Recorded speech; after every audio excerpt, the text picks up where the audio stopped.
के एक ऐसे प्रधानमंत्री की जयंती है जिन्हें भारत के लोकप्रिय प्रधानमंत्रियों में से एक माना जाता है, जो भारत के राजनेता के साथ साथ पत्रकार और कवि भी रहे थे। जी हाँ, हम बात कर रहे हैं अटल बिहारी वाजपेयी जी की, जिनका जन्म 25 दिसंबर 1924 में ग्वालियर में हुआ था। आइए देखते हैं उनके बारे में कुछ खास बातें। अटल जी 3 बार देश के प्रधानमंत्री रहे।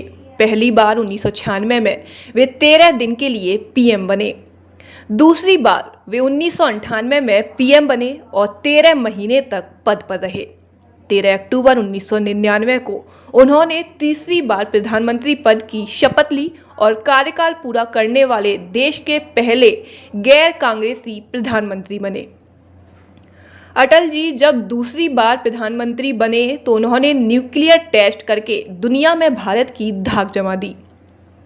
अभी उन्हें प्रधानमंत्री बने महज 3 महीने हुए थे कि 11 मई 1998 को दुनिया को खबर मिली कि भारत ने न्यूक्लियर टेस्ट किया है।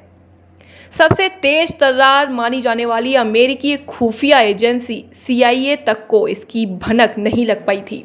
13 मई को एक बार फिर भारत ने सफल न्यूक्लियर टेस्ट किया। इसी के साथ भारत दुनिया के परमाणु शक्ति संपन्न देशों की लिस्ट में शामिल हो गया। अटल बिहारी वाजपेयी एक स्कूल टीचर के बेटे थे। अपने पिता के साथ उन्होंने LLB की पढ़ाई की। उन्होंने अपने करियर की शुरुआत पत्रकारिता से की। उन्हें कविताएं लिखने का भी शौक था। पढ़ाई के दौरान ही अटल RSS से जुड़ गए और वहीं से राजनीति की तरफ मुड़ गए। अटल जी को शानदार वक्ता माना जाता था और न केवल आम जनता बल्कि उनके भाषणों को सुनने के लिए विरोधी भी उनकी सभाओं में जाते थे। अटल जी ने जब पहली बार चुनाव लड़ा तो हार गए।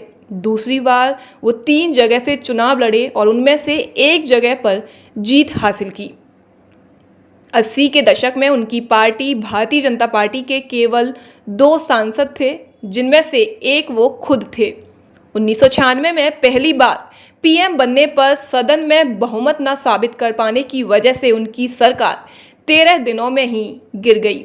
लेकिन पहले 1998 और फिर 1999 में उन्होंने कई दलों के समर्थन से बनी NDA सरकार का सफलतापूर्वक नेतृत्व किया।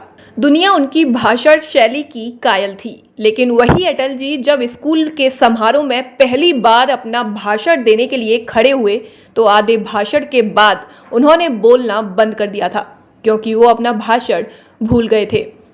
अटल जी के कार्यकाल में कई ऐतिहासिक फैसले लिए गए, जिनका फायदा देश को आज भी मिल रहा है।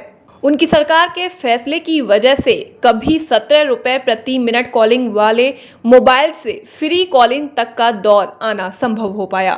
उनकी सरकार ने टेलीकॉम फर्म्स के लिए फिक्स्ड लाइसेंस फीस को खत्म कर दिया और उसकी जगह रेवेन्यू शेयरिंग की व्यवस्था शुरू की।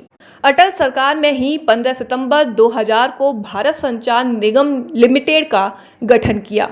इसके अलावा टेलीकॉम सेक्टर में होने वाले विवादों को सुलझाने के लिए 29 मई 2000 को telecom dispute settlement appellate tribunal का भी गठन किया। देश के 4 महानगरों को जोड़ने के लिए उन्होंने स्वर्णिम चतुर्भुज की योजना शुरू की।